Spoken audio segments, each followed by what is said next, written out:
So I got my bass and we went for a walk. We started walking. What exactly is a walking bass line? A walking bass is a steady bass line with little or no rhythmic variation that drives the music forward both rhythmically and harmonically. The walking bass originated in the Baroque era. Even though it sounds completely different from the jazz walking bass, it essentially serves the same function. The main difference is the style in which they do it, and obviously what is happening on top of the bass line. In most cases, the jazz walking bass is improvised, whereas the Baroque lines are written out. Improvisation did happen in the Baroque era, but if there was more than one bass or cello player, they would all have to be playing the same line. 4 cellos and 2 basses all coming up with their own line would be an absolute mess. We're going to focus on the jazz version of the walking bass line for this video, but the Baroque bass lines are also worth looking into. Walking bass lines are in theory pretty simple, but they require a large amount of theoretical and harmonic knowledge to be able to execute them on the fly. Good bass players can look at a chord progression that they have never seen before and can come up with an appropriate line on the fly. So before beginning to learn how to walk, I would recommend brushing up on your scales and arpeggios in all 12 keys. When starting out, you really only need 1 octave. You have all the notes you need available within that octave, and then once you are comfortable with 1 octave, add in 2 and 3 octave scales. The idea eventually is that you will be able to improvise on the fly, and in order to do that, you need to know your scales and arpeggios very well. You also need to be familiar with how to read a lead sheet. A lead sheet is like a skeleton outline of a piece of music. It shows us the time signature, the feel, the key, and the chord changes, and that's about it. You're expected to take that information on the lead sheet and improvise an appropriate line. So how do we do that? Well, in the beginning, we come up with a strict formula that we follow until we get comfortable and gain a bunch of experience,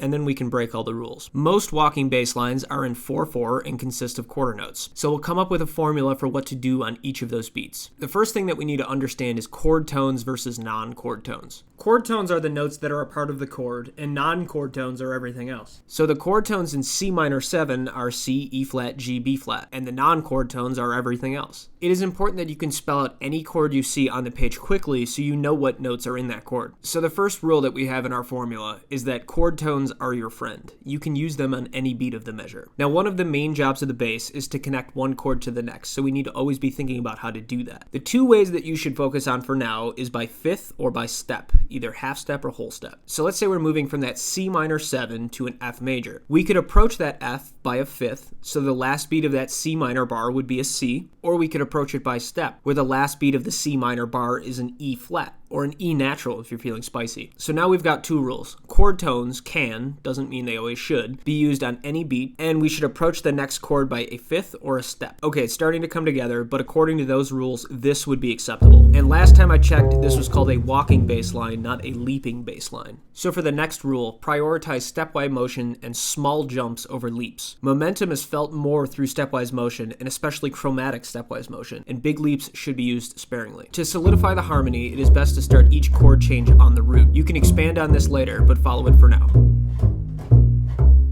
We have beat 1 and 4 covered, and an easy way to fill in the remaining gaps is beat 3 should be a chord tone, and beat 2 should be a non-chord tone that transitions into beat 3. So the whole formula: beat 1 is the root, beat 2 is the non-chord tone transition, beat 3 is a chord tone, and beat 4 is a transition note to the root of the next chord. And remember to prioritize stepwise motion when it is possible. Here's an example of a line that follows these rules strictly.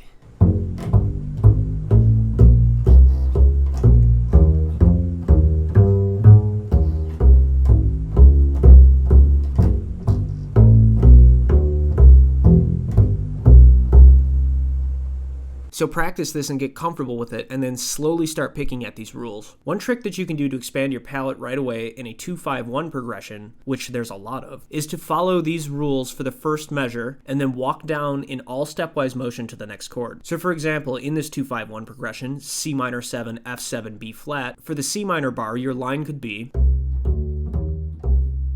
and then starting on the F, you can walk down in all stepwise motion to that B flat. This makes for a nice line that can be used over and over again as you change keys.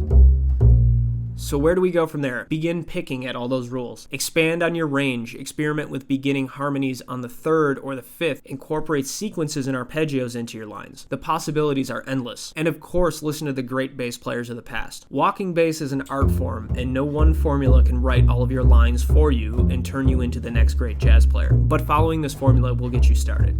Thanks for watching. If you learned something or found this interesting, please consider leaving a like and subscribe. Also, if you like what I do here on the channel and would like to support it, check out my Patreon. All tiers receive perks, and tiers start at just $5 a month. Link is in the description.